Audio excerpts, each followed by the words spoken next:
예, 안녕하십니까 강혁입니다. 오랜만에 진행하는 리뷰 강좌인데요. 디버깅을 통해서 리턴 어드레스를 변조하는 그런 사례를 진행해 보려고 합니다. 원래 리버싱 기초라고 하는 이제 이름을 붙이려고 했는데 리버싱이라고 하기엔 너무 좀 단순한 항목들이라서 리버싱까지는 아니고 실행 파일들에 대한 디버깅을 하는 내용으로 진행을 하도록 하겠습니다.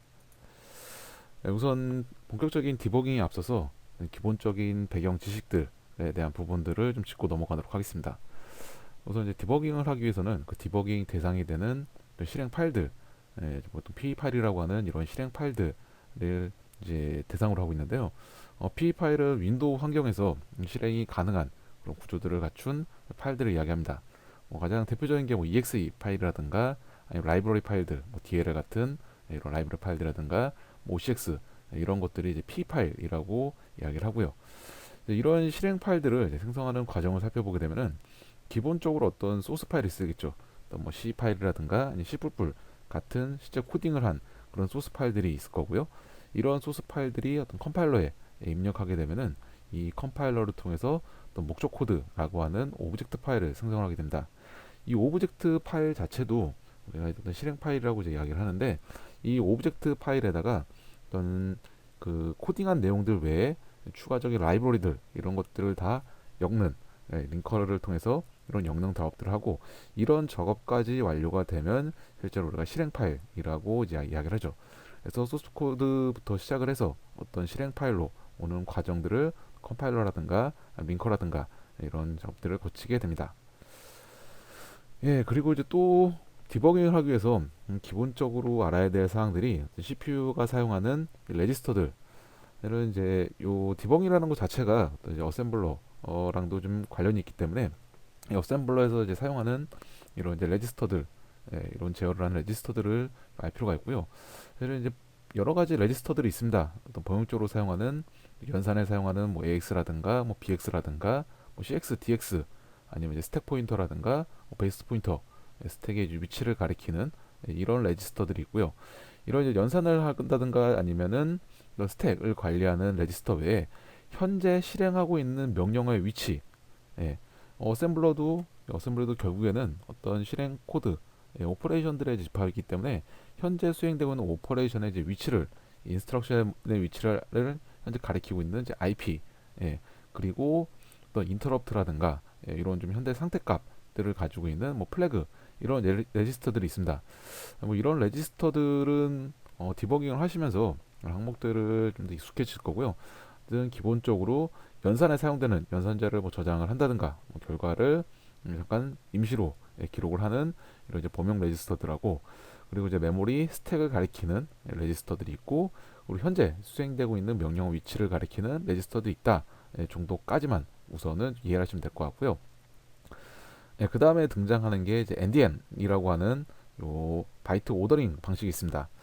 NDN이라고 하는 거는 쉽게 이야기를 해서 메모리에 어떤 데이터를 적재를 하는 정렬 방식을 이야기합니다. 저희가 보통 바이트 오더링이라고 이야기를 하죠. 메모리에다가 데이터를 적재를 할 때 정렬하는 방식이 크게 두 가지가 있습니다. 빅 엔디안하고 리틀 엔디안이라고 이야기를 하는데요. 빅 엔디안은 쉽게 생각해서 어떤 데이터를 저장을 할 때 차례대로 적재를 하신다고 생각하면 됩니다. 이렇게 A, B, C, D라고 하는 데이터라고 있다면은 이 데이터의 각각의 헥사 코드는 헥사 값은 41, 42, 43, 44가 되겠죠. 이 데이터를 이제 메모리에 적재를 할 때 순차적으로 A, B, C, D 이런 식으로 적재를 하는 방식이 빅 엔디안 방식이고요. 리틀 엔디안 방식 같은 경우는 이제 거꾸로 하위 바이트부터 데이터를 적재를 하게 됩니다. 가령 A, B, C, D라고 하는 이런 데이터를 적재를 한다고 했을 때 이 각각의 값이 아까 빅엔디안 방식처럼 차례대로 적재되는 게 아니라 하위 바이트부터 요 A라고 하는 헥사값 41은 가장 하위 바이트에 저장이 되고 그 다음에 요 B 두 번째 값은 그 다음 하위 바이트에 요 세 번째 값은 그 다음 하위 바이트에 그리고 마지막 네 번째 이 D 값은 가장 최상위 바이트에 저장이 되는 방식을 리틀 엔디안 방식이라고 이야기합니다. 그래서 일단 사람이 직관적으로 사실은 보기에는 요 빅엔디안 방식이 좀 더 직관적이죠. 이렇게 왼쪽에서 오른쪽으로 적재되는 빅엔디안 방식이 직관적인데 그런데 사용하는 또 윈도우라든가 리눅스라든가 이런 이제 인텔 요 칩셋 계열에서는 일반적으로 리틀 엔디안 방식을 이용을 합니다. 그래서 요 엔디안 방식 같은 경우도 기본적으로 이제 리틀 엔디안 방식을 사용하게 되면은 이거를 거꾸로 순서를 하이바이트부터 거꾸로 채워서 저장을 한다라고 하는 것만 기억하시면 될 것 같고요. 사실 이런 엔디안, 빅엔디안하고 리틀 엔디안 방식은 일반적으로 어떤 개발을 한다든가 스탠드얼론 방식에서 사용한다든가 했을 때는 사실 크게 신경 쓸 필요는 없습니다. 그냥 리틀 엔디안 방식 칩셋에서는 이렇게 거꾸로 저장이 되고 읽을 때도 거꾸로 가져온다라고 하는 것만 아시면 되고요. 뭐 빅엔디안 방식 같은 경우에는 순차적으로 차례차례 적재한다는 것만 기억하시면 되는데 어떤 이기종 간에 이제 인터페이스를 하는 경우에는 좀 문제가 되겠죠. 가령 이제 윈도우 환경에서 인텔 칩셋을 사용하는 이제 윈도우 환경의 클라이언트 프로그램이 있고요. 근데 서버는 어떤 유닉스 이런 서버들을 사용하고 있습니다. 근데 클라이언트 쪽에서 이렇게 ABCD라고 하는 데이터를 생성을 해서 소켓 통신을 하게 되면은 서버 쪽으로 데이터를 보내게 되면은 서버에는 이 ABCD라고 하는 데이터가 거꾸로 적재가 되겠죠. D, C, B, E, A 이런 식으로 이제 인식을 하게 될 겁니다. 이렇게 이제 이기종 간에 그 시스템 간에서 통신하는 경우에는 이런 바이트 오더링 방식을 좀 맞춰서 전송을 하고 그리고 받아서 다시 재정렬을 하고 이런 것들이 필요하고요. 그렇지 않은 경우에는 단일 시스템에서 돌아가는 이제 프로그램 같은 경우는 굳이 이 바이트 오더링을 변하는 것까지 신경을 쓸 필요가 없습니다. 예, 이렇게 해서 이제 앞에 살펴봤던 어떤 이제 배경 지식들 간단하게 좀 살펴봤고요. 그 다음에 실행 파일, 이 PE 파일이라고 하는 실행 파일의 구조를 살펴보도록 하겠습니다. PE 파일은 크게, 요 실행 파일은 크게 헤더 부분하고 실제로 구현된 프로그램 코드가 들어가는 코드 내지는 구현된 프로그램 내용들이 들어가는 섹션 부분으로 크게 나눌 수 있습니다. 그래서 이 헤더 부분에는 어떤 프로그램을 실행하기 위한 환경 정보들이 기록이 되어 있고요.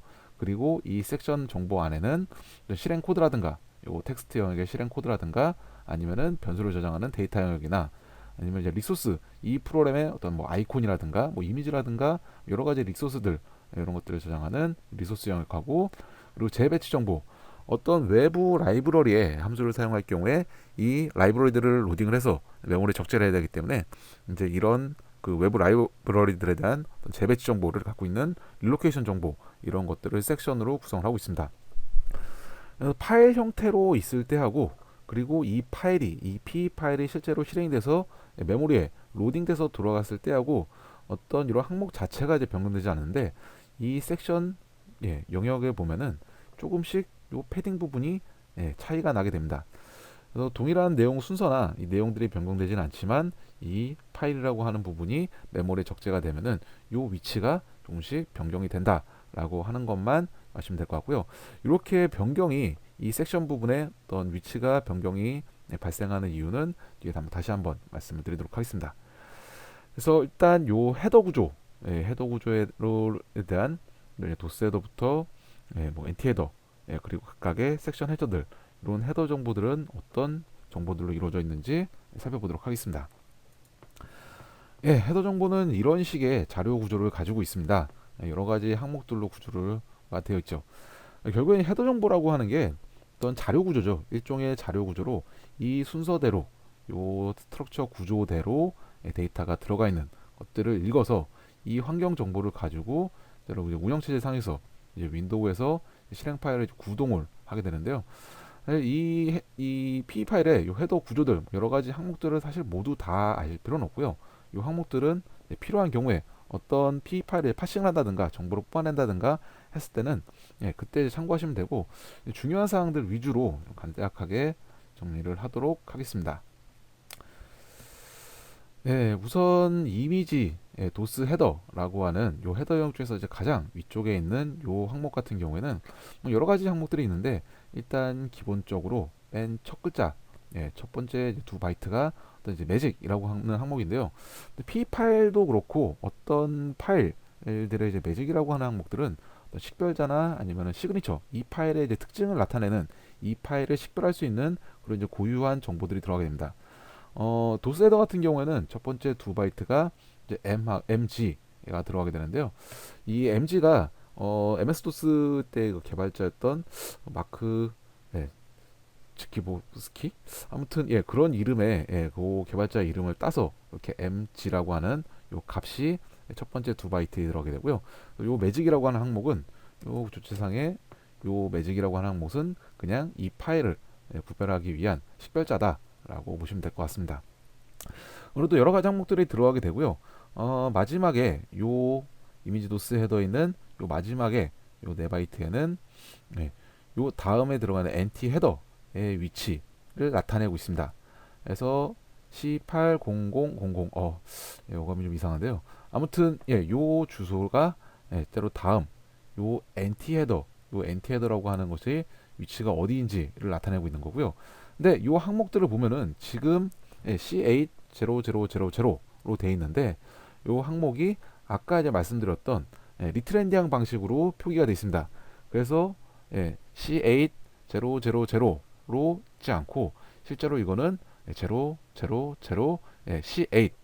보는 게 정확한 주소가 됩니다. 그래서 아까 말씀드렸던 리트렌디앙 방식으로 그냥 거꾸로 읽어주게 되면 실제 그 위치를 주소를 나타내고 있죠.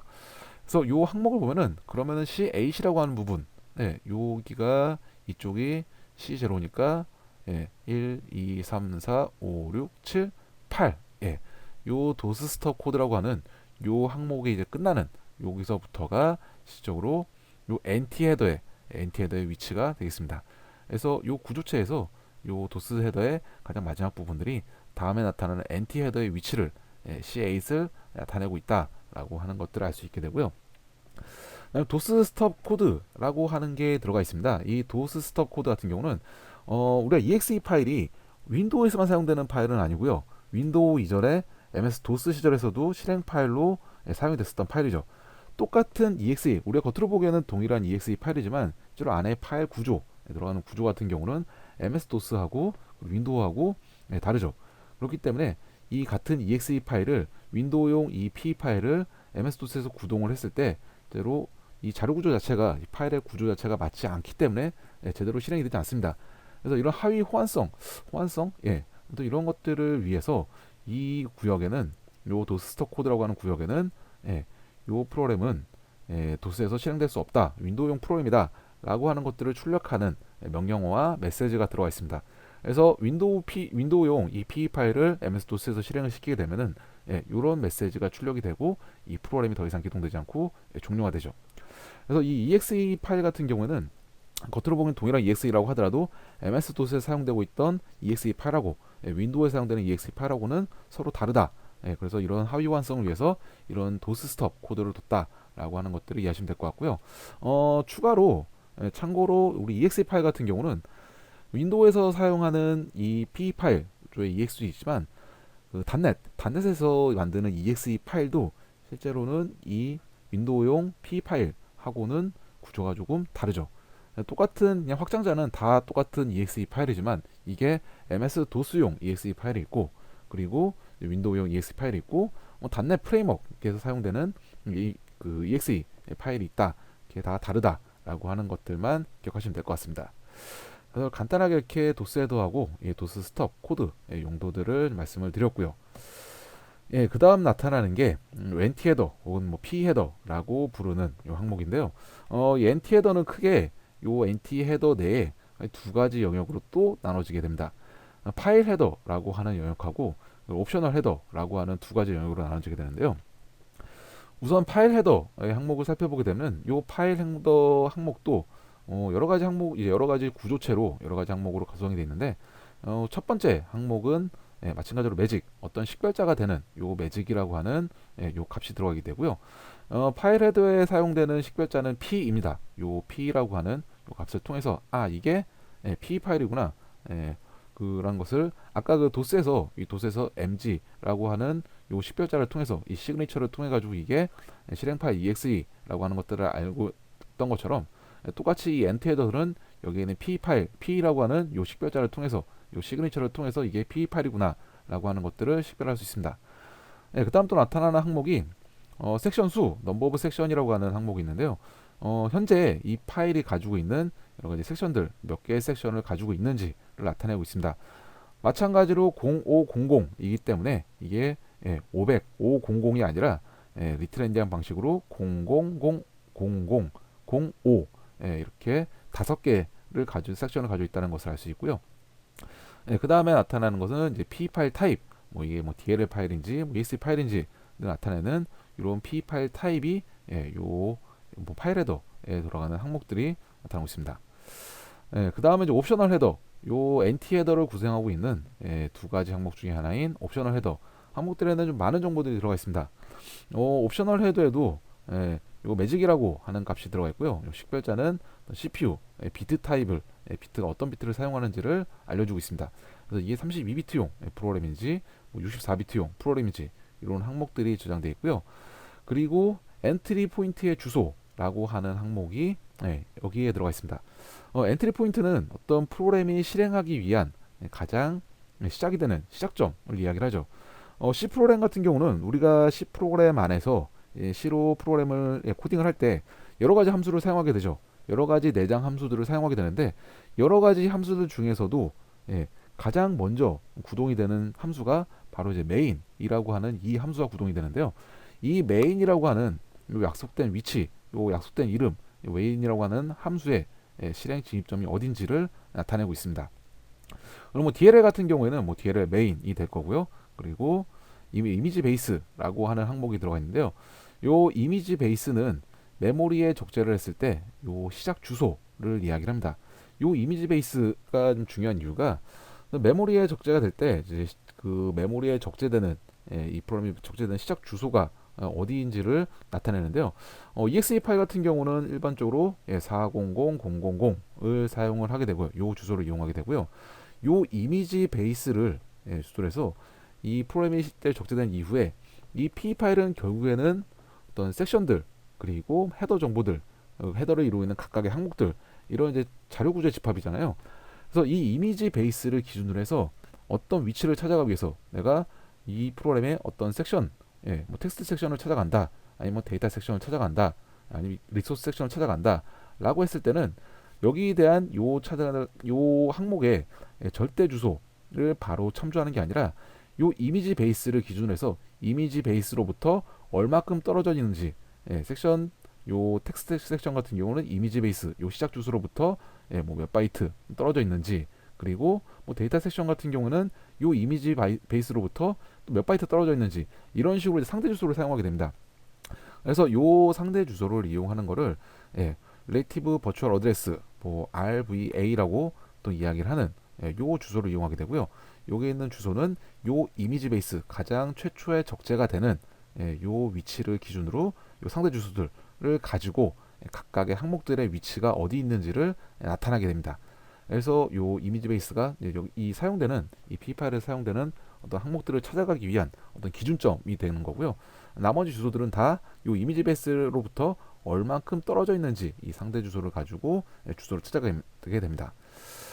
그 다음에 나오는 게 이제 섹션 얼라이먼트 그리고 파일 얼라이먼트 요 두 가지가 등장을 하게 되는데요. 섹션 얼라이먼트랑 파일 얼라이먼트는 이 섹션들에 대한 크기, 단위를 이야기합니다. 이 코드라고 우리가 코딩한 내용들이 이 텍스트 섹션에 들어가게 되는데 우리가 코드를 뭐 10줄을 할 수도 있고 100줄을 할 수 있고 뭐 1000줄을 할 수 있고 뭐 11줄을 할 수도 있고 12줄을 할 수 있고 이게 들쑥날쑥되잖아요. 결국에는 요 섹션들은 각각의 가변 길이일 수밖에 없습니다. 이 가변 길이를 그대로 이용을 하면은 어떤 관리하기가 상당히 어렵습니다. 우리가 뭐 파일 시스템을 생각을 해봐도 파일 시스템을 만들 때 여러 가지 파일들 우리 이 컴퓨터 안에 들어가 있는 여러 가지 파일들 뭐 4KB, 5KB, 6KB, 뭐 1메가, 10메가, 뭐 11메가, 뭐 1기가 이런 이제 가변적인 데이터 사이즈 파일마다 다 다르지만 파일 시스템을 관리할 때는 저희가 이제 블록 혹은 이제 클러스터라고 하는 어떤 단위를 이용을 해서 관리를 하게 되죠. 고정 길이 단위를 이용해서 관리하게 되고요. 사실 뭐 메모리도 마찬가지입니다. 파일뿐만이 아니라 파일 시스템뿐만이 아니라 메모리 같은 경우도 어떤 이제 프레임이라고 하는 어떤 고정 단위를 통해서 안에 있는 담기는 실제로 그 틀 안에 담기는 내용은 이 데이터는 가변적이지만 관리를 할 때는 어떤 고정 길이의 단위를 가지고 관리를 하게 되죠. 이 P 파일의 섹션도 마찬가지로 요 섹션 얼라이먼트 혹은 파일 얼라이먼트라고 하는 요 섹션 크기 단위를 가지고 고정 길이 단위를 가지고 관리하게 됩니다. 그래서 무조건 이 각각의 섹션들은 이 얼라이먼트의 요 크기 단위의 배수, 2배든 3배든 4배든 이렇게 배수 단위로 요 데이터들이 담기게 됩니다. 당연히 요 섹션 내에 있는 요 데이터들은 가변길이기 때문에 항상 꼭 이 얼라이먼트의 요 단위하고 꼭 맞아떨어지진 않겠죠. 그렇기 때문에 요 각각의 섹션 사이에 어떤 패딩이라고 하는 값들이 들어가는 이유 자체가, 예, 요 섹션이라고 하는 부분들은 가변길인데, 예, 요거를 담는 요 단위는 고정길이기 때문에, 요 얼라이먼트라고 하는 요 고정길이기 때문에 이런 패딩들이 발생하게 되는 거죠. 그래서 아까 앞으로 잠깐 들어가 보면은 이렇게 이제 파일일 경우에 각각에 담기는 섹션들하고의, 예, 위치하고, 그리고 메모리에 갔을 때 각각의 섹션들 위치가 이렇게 조금씩 차이가 난다고 말씀드렸잖아요. 요 차이가 나는 이유 자체가 요 패딩 사이즈가 다르기 때문입니다. 이렇게 요 파일의 섹션 크기 단위하고, 그리고 그 섹션 얼라이먼트 메모리 섹션 단위, 요 섹션 크기 단위가, 예, 서로 다를 경우에는 당연히 요 패딩 크기가 차이가 나게 되고, 파일 형태로 있을 때의, 예, 섹션, 예, 크기하고, 그리고 메모리 적재했을 때의 상태하고 서로 달라지게 되겠죠. 그래서 이거에 따라서 이 얼라이먼트에 따라 가지고, 예, 파일 형태, 현재 우리가 메모리에 적재되지 않은 어떤 이제 파일 형태, 디스크에 저장된 형태의 파일일 때의 섹션, 예, 위치하고, 예, 섹션 크기하고, 예, 메모리 올랐을 때는 서로 달라질 수 있다라고 하는 부분이고요. 네, 그리고 이제 마지막으로, 예, 임포트 테이블이라고 하는 항목들을 살펴볼 텐데요. 임포트 테이블은 이 PE 파일에 사용하는 어떤 외부 라이브러리들, 이 라이브러리들에 포함되어 있는, 예, 요 함수들의 시작 주소를 나타내고 있습니다. 우리가 단독으로 어떤 exe 파일이 단독으로 돌아가는 경우도 있지만, 예, 그렇지 않고 DLL 같은 사용자가 만든, 예, 동적 그 링크를 한 사용자가 만든 라이브러리일 수도 있고, 아니면 윈도우에서 제공을 하는 이제 윈도우, 예, 뭐 라이브러리일 수도 있는데, 이런 DLL들을 사용을 하기 때문에, 예, 요 외부 함수가 요 DLL에 포함되는 외부 함수들을 사용할 경우에는 요 시작 주소를 임포트 테이블에다가 저장을 하고 있습니다. 그래서, 예, P 파일에 대한 구조도 간략하게 좀 설명을 드렸고요. 사실은 이 P 파일은 각각의 항목들 여러 가지 내용들도 많고요. 좀 주의 깊게 살펴봐야 되는 중요한 내용들도 많이 있는데, 우선은 제가 이제 P 파일 자체를 분석을 하는 게 목적이 아니라 일단은 디버깅을 하기 위한 기본적인 내용들을 상기하는 거였기 때문에 이렇게 좀 간략하게 정리를 하고요. 이제부터 실제로 디버깅하고 이제 메모리에 대한 어떤 리턴 어드레스를 조작하기 위한, 변조하기 위한 그런 이제 메모리 구조에 대해서 살펴보도록 하겠습니다. 우리가 프로세스가 기동이 됐을 때, 이 프로세스라고 하는 거는 파일 형태의 디스크에 저장되는 파일이 이제 메모리에 올라가서 실제로 구동이 되면은, 예, 더 이상 이제 저희는 이제 파일이라고 부르지 않고, 예, 프로세스라고 이제 부르게 되죠. 이 프로세스가 기동이 되면은 여러 가지 메모리 종류들을 사용을 하게 됩니다. 우선 이제 코드 영역이라고 하는 부분들, 이 실행 코드가 저장이 되는 영역이죠. 그래서 우리가 실제로 코딩해서 컴파일러를 통해서 기계어로 번역이 된 이 실행 코드가 메모리에 올라가서 동작하는 영역을 코드 영역이라고 이야기를 하고요. 뭐 데이터 영역 같은 경우는 어떤 상수라든가 아니면 적적 변수들, 데이터가 이제 변경되지 않는 이런 항목들이 적재되는 영역을 데이터 영역이라고 하고요. 힘 영역 같은 경우는 동적 메모리로 할당하는 영역입니다. 요 동적 메모리는 저희가 보통 어떤 멜로케이션이라든가 이런 식으로 사용자 입력값 아니면은 그 상황에 따라 가지고 메모리 변수 크기 할당을, 예, 미리 예약을 하는 부분들을, 예, 동적 메모리 할당이라고 이야기를 하죠. 그리고 이제 스택 영역 같은 경우는 이제 지역 변수들, 어떤 함수 내부에서만 사용이 된다든가, 예, 이렇게 이런 그 어떤 블록 안에서만, 예, 특정 블록 안에서만 사용되는 이런 지역 변수 영역들은 요 스택 영역에 담기게 됩니다. 우리가 어떤 함수를 호출을 했을 때 이런 이제 메모리들, 특히 이 스택 부분들을 어떻게 사용하게 되면, 메인이라고 하는 이런 이제 그 시작점에서 시작을 하다가 어떤 프로그램들이 쭉 수행이 되다가 어떤 특정 펑션을 호출하게 됩니다. 이 함수를 호출하게 되면은 이 함수에는 어떤 매개 변수들, 뭐 인자가 있을 수도 있고, 예, 없을 수도 있고요. 뭐 리턴 값이 있을 수도 있고, 뭐 보이드로 형태로 어떤 리턴 값이 없을 수도 있지만, 아무튼 이 함수를, 예, 호출하게 되면은 우리가 이제 어셈블리로 생각을 해보면은 어떤 로직들이 쭉 절차대로 수행이 되다가, 예, 요 흐름을 바꾸는 요 함수를 호출한다는 것 자체는 이 프로그램대로 흐름을 가다가 이 흐름을, 예, 다른 곳으로 분기를 시킨다는 얘기죠. 요 콜이라고 하는 요 명령어를 이용하게 되고요. 이 콜을 통해서 어떤 메모리 주소, 이 펑션, 이 함수의 정보를 가지고 있는 요 메모리 주소가 되겠죠. 이 메모리 주소에는 이 함수에 관련된 정보들이 담겨 있을 거고요. 이쪽으로, 예, 콜을 합니다. 그렇게 되면은 현재 현재 요 복귀 주소, 우리가 어쨌든 이 펑션을 다 수행하고 나서 다시 이쪽으로 돌아와야 되잖아요. 이 복귀 주소, 다시 돌아와야 되는 주소를 스택에다 저장을 하게 됩니다.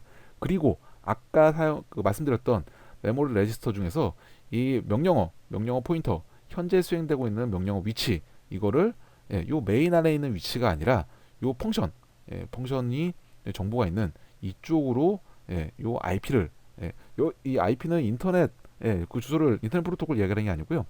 그 인스트럭션 포인터, 현재 수행되고 있는 이 명령어 위치를 이야기를 합니다. 아무튼 현재 수행되는 명령어 위치를 이 함수의 쪽으로 이동을 시키게 되겠죠.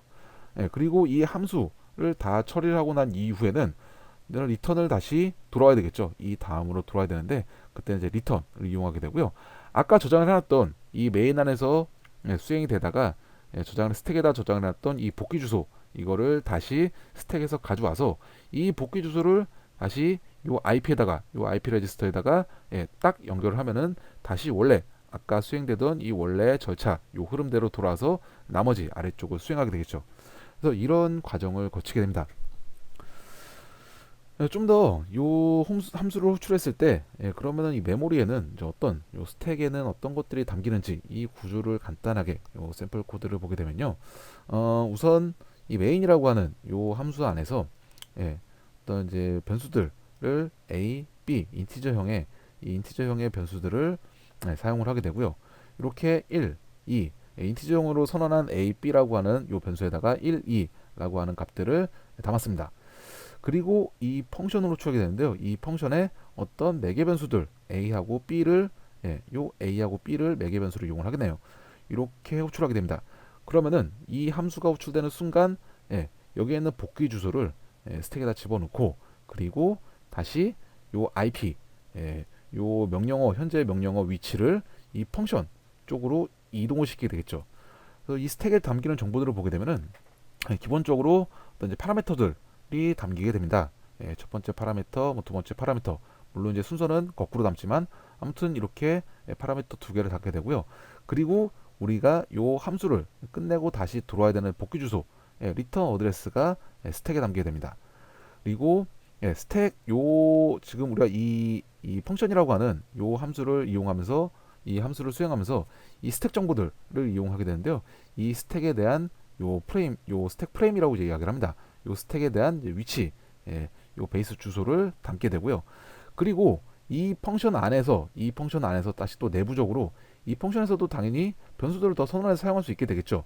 이런 식으로 지역 변수를 선언하게 되는데요. 이 펑션 안에서 사용되는 지역 변수도 마찬가지로 스택에 이렇게 하나씩 차곡차곡 담게 됩니다. 참고로 지금 이 메인에서 사용하고 있는 이 c라고 하는 변수하고 이 함수에서 사용하고 있는 이 지역 변수 c는 눈으로 보기에는 동일한 c지만 서로 다른 변수죠. 이거는 함수 내부에서, 요 지금 안에 있는 이 c는 함수 내부에서만 사용되는 지역 변수 c고요. 요 밖에 있는 c는 요 메인이라고 하는 요 함수에서 사용되는 c입니다. 서로 전혀 다른 메모리 주소를 참조하고 있는 그런 변수들이고요. 아무튼 이런 식으로 파라미터부터 시작해서 리턴 어드레스, 그리고 스택, 프레임 포인터, 그리고 이 함수 안에 사용되는 로컬, 지역 변수들이 이렇게 스택에 차곡차곡 쌓인다고 하는 것들을 이제 봤고요. 그러면은 실제로 그러면은 우리가 원하는 거는 이 함수에서 수행이 되면서 이 수행이 완료된 이후에 어떤 복귀 주소, 여기 저장되어 있던 리턴 어드레스를 요거를 조작을 하는 게, 이 리턴 어드레스가 원래는 어떤 함수를 수행을 하다가 이 함수가 끝나게 되면은, 함수 수행이 완료가 되면은 이 리턴 어드레스를 통해서 원래 있던 메인 함수로 복귀를 해야 되는데, 그럼 이 리턴 어드레스만 조작을 할 수 있다라고 하면은 우리가 원하는 곳으로 이 EIP를, 그 현재 명령어 IP라고 하는 이 명령어 포인터를 다른 위치로 보낼 수 있습니다. 그래서 이런 시나리오를 짜본 코드가 이런 코드가 되겠죠. 우선 기본적으로 한번 요 구조를, 간략한 구조를 살펴보게 되면은 메인이라고 하는 함수 안에서 어떤 x라고 하는 인티저형 변수를 선언했습니다. 그리고 x라고 하는 값에 1이라고 변수를 이렇게 담았고요. 요 1이라는 값을 할당을 했습니다. 그 다음에 요 메인 테스트라고 하는 요 함수를 호출하네요. 이 메인 테스트라고 하는 함수를 호출한 이후에 그러면 요 메인 테스트라고 함수에서 어떤 작업들이 벌어지게 되겠죠. 이거를 수행한 이후에 복귀를 하게 되면은 x가 아까 분명히 x라고 하는 변수에 1이라는 값으로 할당을 했는데 여기서는 x라는 값을 다시 0이라는 값으로 재할당을 하고 있죠. 그럼 최종적으로 printf 요 값을 x라는 값을 출력을 하게 되면은 당연히 요 x 값은 0이 되겠죠. 마지막에 할당된 값이 0이니까요. 처음에는 1이라는 값을 할당을 했지만 그 다음에 다시 재할당을 통해서 0이라는 값을 얻기 때문에 출력되는 값은 당연히 요 x 값 0이 나오게 될 겁니다. 그리고 요 메인 테스트 우리가 호출한 메인 테스트라고 하는 요 함수를 살펴보니까 안에서 요 포인터형 요 인티저 자료형의 이 포인터로 선언을 했네요. 인티저 포인터로 이 return ret라고 하는 요 변수를 선언했고요. 요건 당연히 지역 변수죠. 그리고 이 안에 버퍼라고 하는 4바이트짜리 캐릭터형 변수를 선언을 했습니다. 그리고 요 버퍼라고 하는 요 4바이트짜리 캐릭터에 AAA라고 하는 값을 요 스트링을 카피를 했네요. 즉 할당을 하게 된 거죠. 이 버퍼 안에는 현재 AAA라고 하는 값이 들어가게 될 거고요. 근데 여기서 보면은 이 리턴 값 아까 요 인티저형 포인터로 선언을 했던 요 리턴 값에 어떤 값을 할당을 하는데 값을 할당한 거 보니까 이 버퍼라고 하는 항목 요 버퍼라고 하는 주소를 할당하고 있습니다. 뭐 포인터는 아시겠지만 C에서 사용되는 이제 포인터 같은 경우는 이 어떤 참조 메모리 주소를 참조를 하는 형태죠. 여기 안에다가 직접 어떤 데이터를 담는 게 아니라 이 포인터 안에는 메모리 주소를 담게 됩니다. 근데 지금 이 메모리 주소에 요 포인터에다가 요 메모리 주소 값에다가 이 버퍼라고 하는 우리가 할당한 우리가 선언한 이 캐릭터형 4바이트 요 버퍼의 주소를 할당을 하게 됩니다. 아까 잠깐 살펴봤던 이 스택 구조에 대한 순서를 다시 한번 떠올려 보면은 기본적으로 파라미터 값 여기 사용됐던 파라미터 값이 거꾸로 뭐 2, 1 하나씩 차례대로 차곡차곡 쌓이게 됩니다. 그 다음에 리턴 어드레스 당연히 요 메인 테스트라고 하는 함수가 끝난 요 위치 다음이 요 복귀에 되는 주소 리턴 어드레스가 들어가게 될 거고요. 그 다음에 이 사용되는 이 스택의 스택 프레임 포인터 요 베이스 주소가 요 스택의 베이스 주소 요 기반이 되는 주소가 들어가게 될 거고요. 그 다음에 요 지역 변수들이 들어가게 됩니다. 요 지역 변수들이 마찬가지로 하나씩 차곡차곡 쌓이게 되죠. 여기에는 요 값에는 요 리턴이라고 선언한 인티저형 리턴이라고 하는 값이 들어가게 될 거고요. 그리고 요 위에는 또 한번 쌓이게 되겠죠. 요 캐릭터형 4바이트로 지정을 했던 버퍼라고 하는 항목이 이렇게 쌓이게 됩니다. 그래서 이런 스택 구조에 우리가 설정한 요 프로그램대로 수행이 된다고 하면은 이런 형태의 스택 구조의 데이터를 저장하게 될 거고요. 그러면은 지금 요 각각의 항목들 요 4바이트짜리 버퍼라고 하는 항목이 올라가 있고요. 그리고 그 다음에 뭐 인티저이니까 당연히 4바이트 값을 가지게 될 거고요. 요 인티저 요 포인터 형태로 그리고 여기에 밑에는 다시 또 스택 브레인 포인터라고 하는 항목이 들어가게 되고요. 그 아래 리턴 어드레스가 있습니다. 요 리턴 어드레스를 이 복귀 주소를 담고 있는 이 리턴 어드레스를 변조를 하게 되면은 당연히 원래 가야 될 주소가 아니라 다른 곳으로 가게 만들 수 있습니다. 그래서 그것을 요 리턴 어드레스를 변조하기 위해서 어떤 방식을 이용하고 있냐면은 현재 요 리턴이라고 하는 요 항목 요 메모리 주소 현재 요 메모리 주소를 담는 거를 요 위치를 버퍼의 요 메모리 주소 위치를 현재 가리키고 있습니다. 요 가리키고 있는데 여기다가 현재 메모리 주소에서 요 리턴이라고 하는 요 메모리 주소 값에다가 플러스 3을 하게 되면은 현재는 이 버퍼라고 하는 요 변수의 지역 변수의 첫 번째 주소 값을 가리고 있는데 인티저형이니까 플러스 3 4바이트씩 하나 둘 셋 이렇게 요 메모리 주소가 하나 둘 셋 이동을 하게 되면은 이 리턴이라고 하는 요 리턴이라고 하는 주소는 현재 아까는 요 버퍼를 할당했지만 플러스 3을 해가지고 현재 리턴 어드레스를 가리키는 주소로 현재 리턴 어드레스를 가르치고 있습니다. 그래서 요 주소가 원래대로 들어가려면은 요 이제 버퍼 라고 하는 요 지역 변수의 주소가 들어가야 되는데 플러스 3을 했기 때문에 요 지역 변수의 주소가 아니라 리턴 어드레스의 주소가 요 포인터, 이 인티저형 포인터 안에 담기게 되겠죠. 근데 이 인티저형 포인터 값을 이제는 주소가 아닙니다. 이제는 요 별표가 아스타 형태가 아스타가 빠졌죠. 지금 현재는 주소를, 이 메모리의 주소를 가리키고 있는 거고요. 아스타를 붙여서 이 주소가 아니라 이제 이 주소에 해당되는 값을 변경을 해줍니다. 7을 더했어요. 7을 더하게 되면은 원래 이 리턴 어드레스에 들어가야 되는 요 값보다 요 메모리 주소보다 플러스 7바이트가 더해진 어떤 다른 주소를 가르치게 되겠죠. 그렇게 되면은 어떻게 될까요? 그래서 실제로 요거를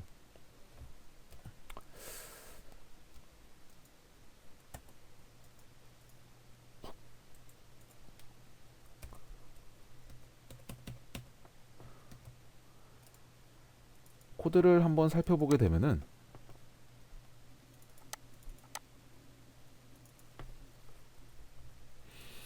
아까 이제 그 예제로 설명을 드렸던 요 코드인데요.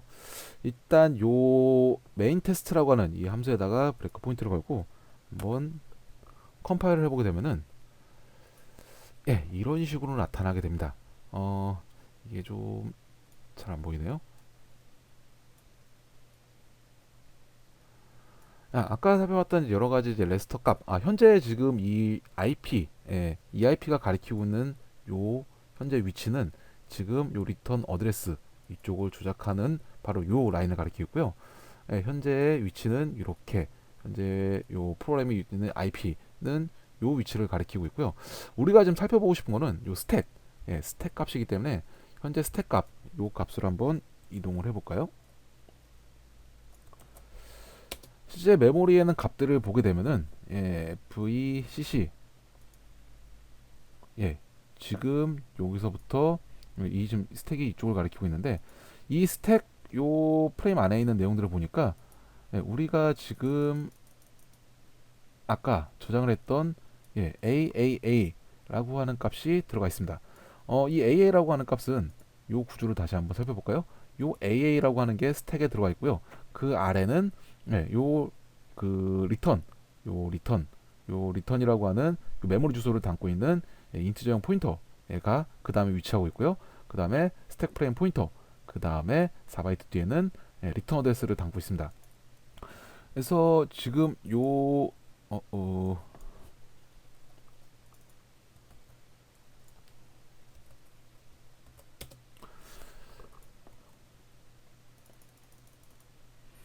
지금 이 구조 여기 41414100 이라고 하는 게 뭐 지금은 다 AA이기 때문에 리트렌드에 대한 빅엔드에 대한 크게 의미는 없지만 아무튼 00AAA라고 하는 값을 가지고 있고요. 요 다음에 이 4바이트가 현재 요 리턴이라고 하는 주소를 담고 있는 부분이고요. 그 다음에 4바이트가 현재 그 스택 프레임에 대한 주소를 알려주고 있고요. 그 다음 4바이트 바로 이곳이 리턴하기 위한 리턴 어드레스 복귀 주소를 담고 있습니다. 리틀 엔디언 방식이니까 004010A8 이라고 하는 곳이 실제로 요 리턴 어드레스가 되겠죠. 그래서 요거를 플러스 7을 하면은 요 값이 004010A8이 아닌 여기 7바이트가 더해진 값이 되겠죠. 그래서 요 값을 제가 왜 굳이 7이라고 하는 값을 쓴 이유가 실제로 우리가 수행되는 이 명령어에 대해는 요 어셈블리 정보를 보게 되면 어셈블리 값을 보게 되면은 지금 현재 리턴 어드레스인 요 리턴 어드레스 값이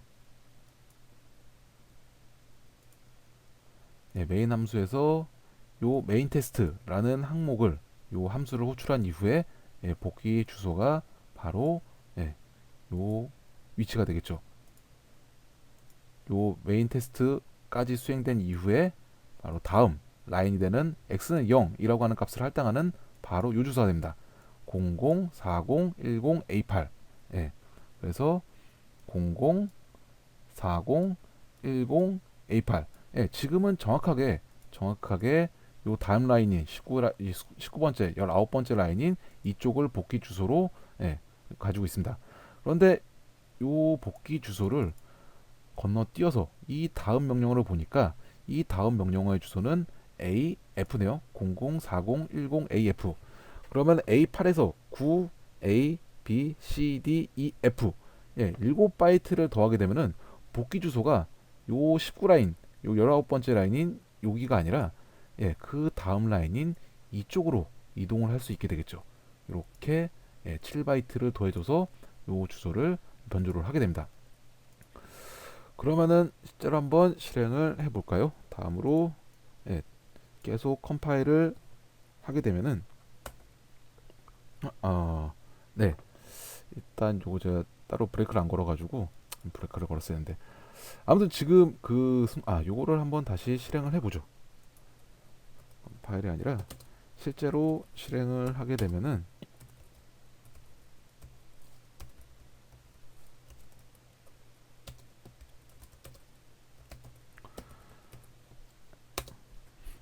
지금 1이라고 하는 값이 출력이 됐습니다. 원래 코드상이라고 하면은 요 x는 1이었지만 요 메인 테스트 수행 이후에 x는 0이라고 하는 값으로 제할당했기 때문에 원래대로라면은 0이라고 하는 값이 요 x의 값은 0이라고 하는 값이 출력이 돼야 되지만 저희가 이렇게 리턴 어드레스 우리가 리턴 어드레스를 7바이트 더 조작을 했기 때문에 앞으로 가도록 이렇게 요 줄로 복귀하는 게 아니라 이 줄로 바로 복귀를 해서 여기를 스킵을 해버리게 된 거죠. 이런 식으로 리턴 어드레스를 통해서 요 조작을 통해서 이렇게 다른 위치로 보낼 수 있는 그런 샘플이었고요. 그래서 기본적으로 이 리턴 어드레스 이제 조작이라고 하지만 기본적으로 이제 버퍼 오버플로우 원래는 이 요 지금 이쪽을 넘어가는 값을 넣으면 하면 안 되지만 우리는 지금 요 스택 포인터에 있는 요 값들을 조작을 해가지고 이 리턴 어드레스 값을 다른 값으로 이렇게 변조를 하게 된 거고요. 지금 같은 경우는 이제 단순하게 어떤 좀 더 위치를 상대적인 위치를 다른 곳으로 이동을 하도록 프로그램을 짰고요. 근데 실제로 이게 사실은 요 지금 샘플 코드가 이제 인터넷상에서 이제 가장 요 이제 리턴 어드레스 조작을 하는데 가장 일반적으로 가장 많이 사용되는 예제고요. 근데 누가 이렇게 프로그램을 코딩을 할 때 일부러 이 코드 안에다가 플러스 3 뭐 이런 식으로 코드를 해가지고 요거를 건너뛰도록 이렇게 짜는 경우는 실질적으로는 거의 없겠죠. 이런 식으로는 거의 없을 거고요. 이건 어떤 이제 이해를 돕기 위한 이 스택 구조에 띄워가지고 어떤 리턴 어드레스를 조작하기 위한 어떤 샘플 코드일 뿐이고요. 실제로 활용 가능한 구조는 이런 구조보다는 이런 구조에 좀 더 가까울 겁니다. 이 두 번째 예제인데요. 이제 예제를 살펴보게 되면은 요 예제도 또 메인이라고 하는 함수가 있습니다. 이 메인에서 함수가 어떤 인자값, 이 프로그램의 인자값을 할당 요 받아서 이 인자값을 체크라고 하는 요 체크라고 하는 함수에 매개 변수로 던지게 됩니다. 요 체크라고 하는 함수는 어떤 걸 하냐면은 이 입력받은 이제 매개 변수, 패스워드라고 하는 8바이트 캐릭터 변수를 지역 변수를 쓰고 있고요. 이 지역 변수 안에다가 사용자로부터 입력받은 요 패스라고 하는 매개 변수 값을 카피를 합니다. 이렇게 스트링 카피를 통해서 카피를 하게 되고요. 여기서 이제 눈치채신 분들이 계시겠지만 요 스트링 카피라고 하는 함수의 어떤 취약점을 이용을 해서 공격을 수행하게 될 거고요. 아무튼 요 스트링 카피를 통해서 패스워드라고 하는 요 변수에다가 사용자한테 입력받은 매개 변수 값을 복사를 하게 되고 요 패스워드 값이 1111인지 비교를 합니다. 스트링 컴페어를 통해서 요 1111인지 비교를 해서 만약에 사용자가 입력한 값이 1111이라고 하면은 패스 OK라고 하는 함수를 출력을 합니다. 그래서 패스 OK라는 함수를 출력을 하게 되면은 이런 식으로 패스라는 명령을 출력을 하게 되죠. 그래서 이것도 한번 돌려볼까요?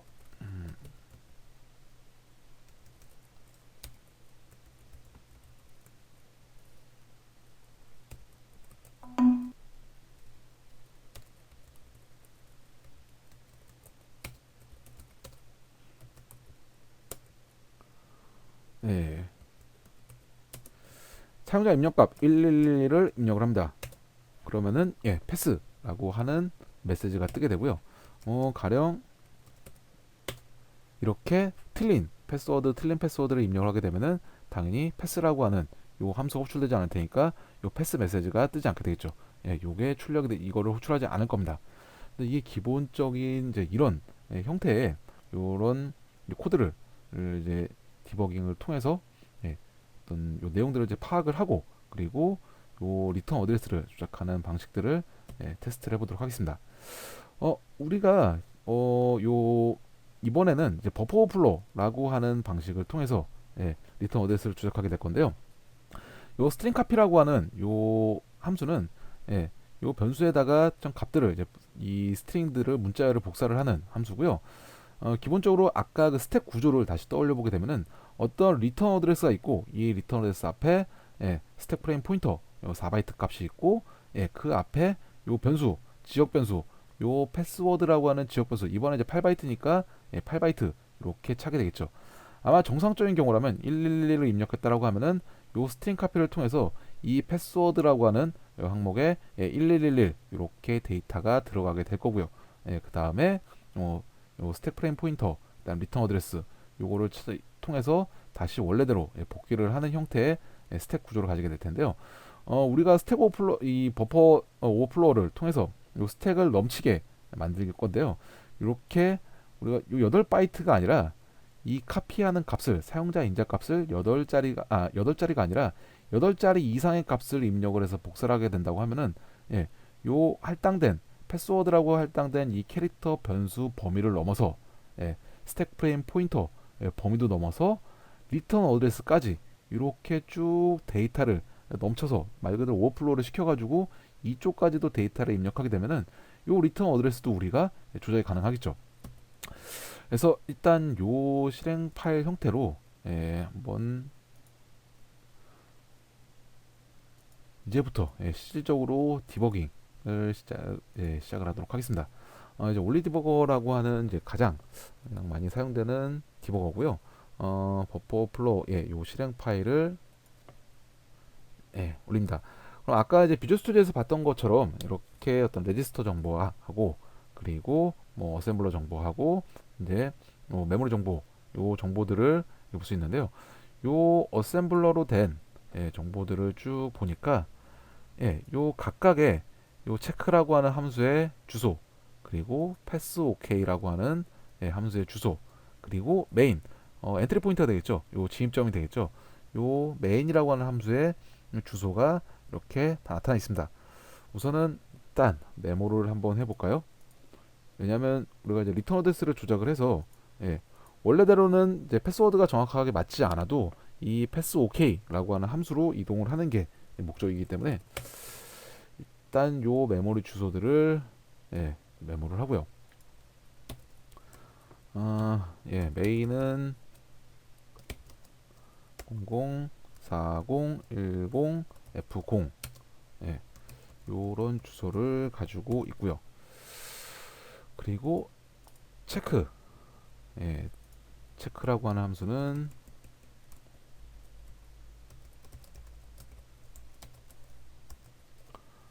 00401080 이라고 하는 주소를 가지고 있고요. 그리고 패스 OK 라고 하는 함수는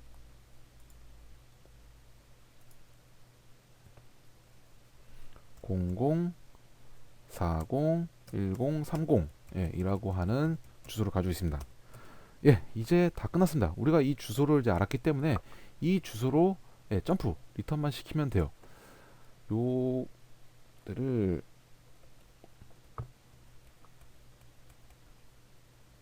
자 그러면은 일단 요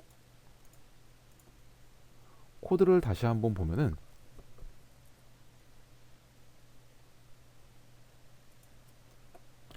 이 주소들을 알아냈습니다. 그러면은 우리가 요 오버플로우를 시키기 위한 요 리턴 어드레스 요 값을 조작하기 위해서는 원래는 이 패스워드라고 하는 요 문자열은 8자리입니다. 8개 바이트를 사용하는데 8개 바이트가 아니라 우리가 입력할 문자열은 하나, 둘, 셋, 넷, 다섯, 여섯, 일곱, 여덟, 아홉, 열, 열하나, 열둘, 열셋, 열네, 열다섯, 열여섯 16바이트를 인자로 매개 변수를 넣게 되고요. 이 앞에 있는 값은 뭘 넣더라도 상관이 없습니다. 이 뭘 넣더라도 상관이 없고 마지막 바이트 4개, 마지막 4개 바이트만 이렇게 패스 OK라고 하는 요 함수에 요 함수에 주소를 넣어주게 되면은 이 주소를 넣어주게 되면은 이 함수를 이 체크라고 하는 함수는 요 값이 어떻든 간에 무조건 리턴을 복귀를 원래 있던 메인 함수로 복귀를 하는 게 아니라 우리가 원하는 요 패스 OK라고 하는 이 함수로 복귀를 하게 될 겁니다. 그러면은 요 프로그램을 아까 이런 식으로 근데요. 아까 저희가 이제 패스워드라고 하는 변수를 8자리로 입력을 했죠. 8자리까지는 별다른 문제가 없습니다. 근데 만약에 요 인자값을 8자리가 넘어가는 어떤 인자를 넣게 되면은 당연히 에러가 이런 식으로 발생하겠죠.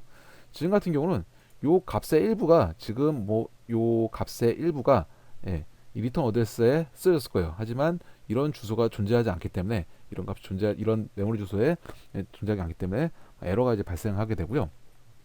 그럼 이제 우리가 요 인자 값에다가 마지막 4바이트 전체 값 중에서 16개의 요 바이트 중에서 요 마지막 4바이트를 요 값으로 입력을 해주면 됩니다. 헥사 코드를 이제 입력을 해야 되기 때문에 저희가 그냥 키보드로 넣기에는 뭐 만들어둔 게 있었는데 그냥 키보드로 이제 입력을 하면은 요 16진수로 헥사 값으로 만들기가 좀 어렵기 때문에 일단 배치 파일을 하나 만들겠습니다.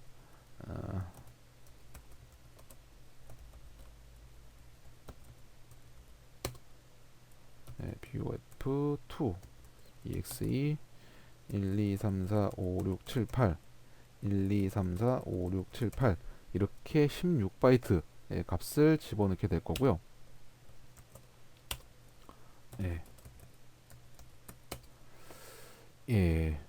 요 배치 파일 우리가 bof2 exe라고 하는 파일에다가 16개의 인자를 집어넣는 배치 파일을 만들었고요. 이제 16진수로 이거를 변경을 해줘야겠죠.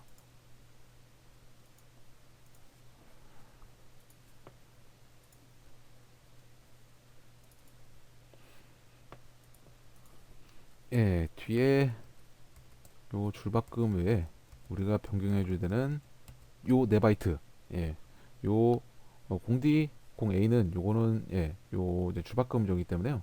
요거는 인자가 아니고요. 요 뒤에 있는 4자리를 요 4자리 인자를 요걸로 변경을 해주면 되죠. 그래서 요거 지금 요것도 마찬가지로 리트렌디한 방식으로 2개씩 잘라서 거꾸로 뒤집어 줘야 되겠죠. 그래서 00, 40, 10, 30을 표현하려고 하면은 30, 10, 40, 00 이렇게 각각의 한 바이트씩 거꾸로 표현을 해주게 되면은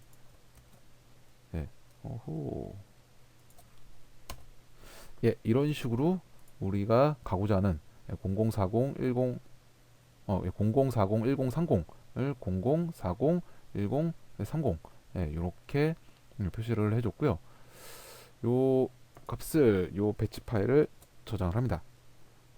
그 다음에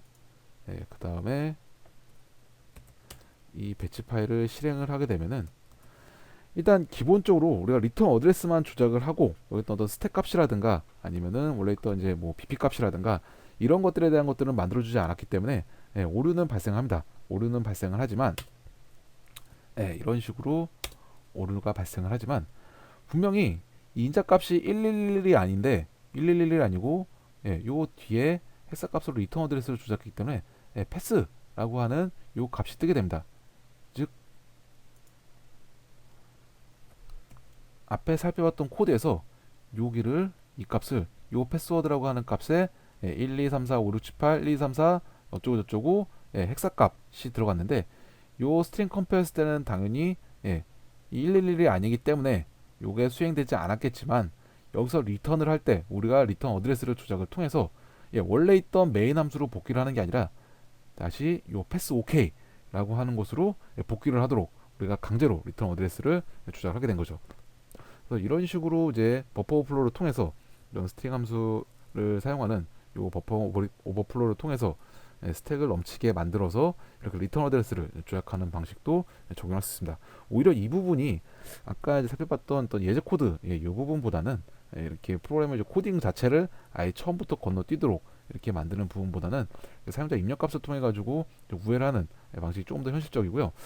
좀 더 이제 과장된 이제 상상을 해본다고 하면은 물론 이제 뭐 이렇게 허술하게 되지는 않았겠지만 이 프로그램이 어떤 자폭 스위치 아니면은 뭐 핵미사일 발사를 승인하는 그런 프로그램이라고 생각을 하면은 우리가 이 프로그램을 기동시킬 때 어떤 패스워드를 모를 때 패스워드는 알지 못하지만 물론 이제 요 값들도 이 비밀번호 요 값도 사실은 디버깅을 통해서 디버깅 하면은 이 정보들이 사실은 다 나오게 되죠. 나오게 되는데 아무튼 이런 유치한 방식은 아니지만 아무튼 이렇게 리턴 어드레스 조작을 통해서 이렇게 패스 오케이 특정 함수의 위치를 실행시킬 수 있도록 이렇게 조작을 할 수가 있습니다. 그래서 뭐 실제로 어떤 뭐 자폭 기능이라든가 이런 것들도 이런 식으로 이제 구현되어 있다고 하면은 이렇게 조작이 가능하겠죠. 그래서 이렇게 보법을 통해서 리턴 어드레스를 조작하는 이런 것까지 알아봤고요. 그리고 어떤 추가적인 이런 토픽들을 좀 더 살펴보게 되면은 이 어셈블러 명령어 중에 노 오퍼레이션, 노이라고 하는 이런 명령어가 있습니다. 아까 살펴봤던 콜이나 아니면 뭐 리턴, 뭐 점프 이런 거 외에 이제 노 같은 경우는 이제 말 그대로 아무것도 하지 않는 그런 명령어를 이야기합니다. 노 오퍼레이션이라고 이야기를 하고요. 요 녹 같은 경우도 어떤 이 분기문 뒤에서 보통 나오게 되는데요. 이런 식으로 이제 리턴 이후에 어떤 분기문을 사용하고 이제 리턴 이후에 만드는 어떤 높 이런 요 높이라고 하는 요 값, 90이라고 하는 헥사값을 가지고 있는데 이 높이라고 하는 명령어를 만나게 되면은 이 컴퓨터가 이 기계가 아무것도 하지 않습니다. 아무것도 수행하지 않고 그냥 다음으로 넘어갑니다. 그래서 높 이렇게 있으면 아무것도 안 하고 넘어가고 자기가 어떤 명령어를 실행해야 되는 사이클을 그냥 한번 쉬고 넘기게 되는데요. 이 높 같은 경우는 원래는 어떤 그 병행 처리, 파이프라인이라고 하는 병행 처리를 했을 때 어떤 분기문들 이 여러 가지 명령어들을 차례대로 이 사이클마다 처리를 하고 있는데 어떤 분기문이 발생을 해서 콜을 한다든가 뭐 점프를 한다든가 이런 식의 이제 분기문이 발생을 해서 해당 명령어 다음 줄을 병행적으로 그 다음 사이클에 처리하지 못하는 이런 이제 문제가 발생하기 때문에 이런 것들을 이제 해소하기 위해서 어떤 특정 사이클에 아무 명령어도 수행하지 않고 쉬는 이런 노비라고 하는 이런 명령어를 사용을 하고 있고요. 그 다음에 이제 쉘코드라고 하는 항목이 있는데요. 이 쉘코드는 그냥 기계어 요 어셈블러 명령어 코드 집합입니다. 이 어셈블러 명령어 코드인데 보통 아주 작은 규모의 작은 사이즈의 이런 어셈블러 명령어 집합을 이제 이야기를 하고요. 대부분 거기서 악의적인 이제 기능을 수행을 하는 그런 코드들을 쉘코드라고 이야기를 합니다. 이런 식으로 이제 헥사값으로 보통 표현이 되고요.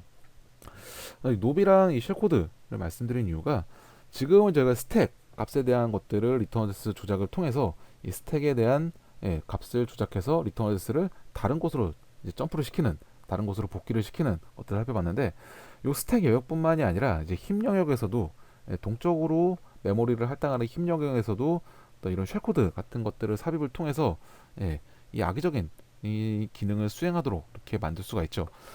근데 이 힙이라고 하는 영역은 동적으로 생성이 됩니다. 아까 이제 멜로케이션이나 이 프로그램의 런타임 도중에 이 메모리 공간이 할당이 되고 사이즈도 결정이 되고 하기 때문에 우리가 리턴 어드레스를 조작하는 것처럼 정확하게 어떤 주소를 알아서 그 주소를 콕 집어가지고 이동을 시키기가 것들을 예측하기 상당히 어렵겠죠. 그래서 이제 사용하는 기법이 이 노비라고 하는 노 오퍼레이션 명령어하고 그리고 이 쉘코드 요 명령어를 이용을 해서 힙 영역을 이 값으로 꽉 채웁니다. 높에서 높으로 쭉 데이터를 쭉 채우게 되고요. 그리고 이제 마지막에다가 쉘코드 어떤 악의적인 기능을 수행하는 쉘코드를 삽입을 하게 되죠. 이렇게 힙 영역이 뭐 이쪽 힙 영역뿐만 아니라 전체 뭐 다른 곳에 사용되는 이제 우리가 조작할 수 있는 모든 힙 영역들에다가 이런 식으로 롭을 배치를 하고 그 다음에 맨 마지막에다가 쉘코드를 이렇게 삽입을 합니다.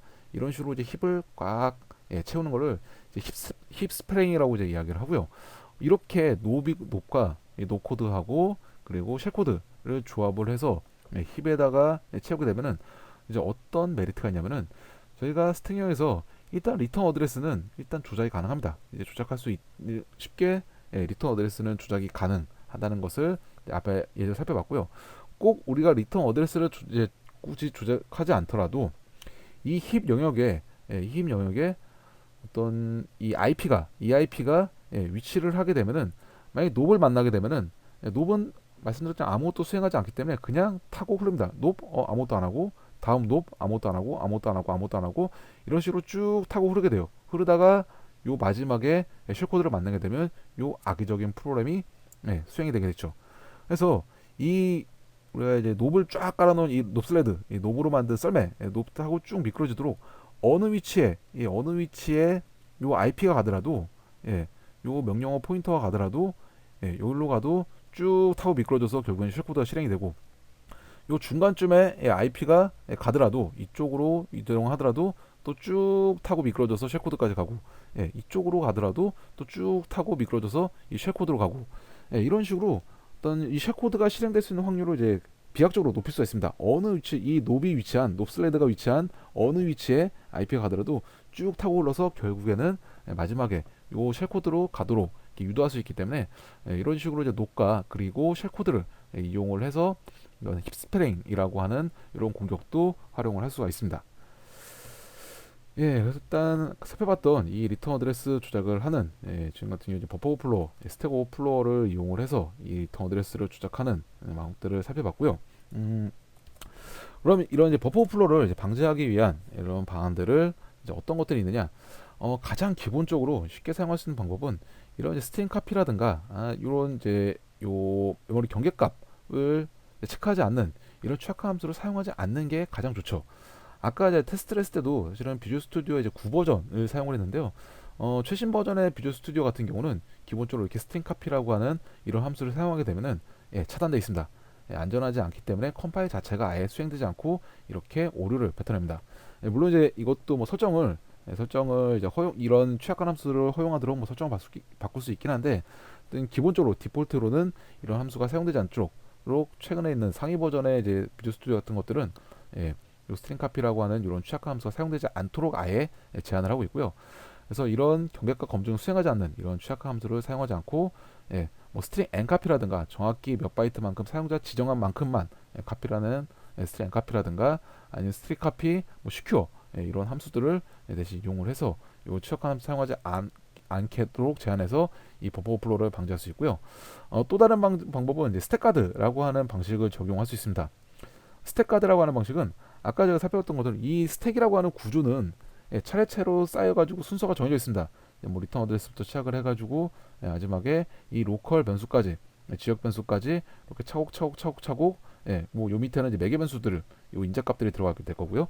이런 이제 순서들이 정해져 있기 때문에 이 스택이라고 하는 건데 중간에다가 요 스택 값을 검증하기 위한 어떤 영역을 끼워 넣습니다.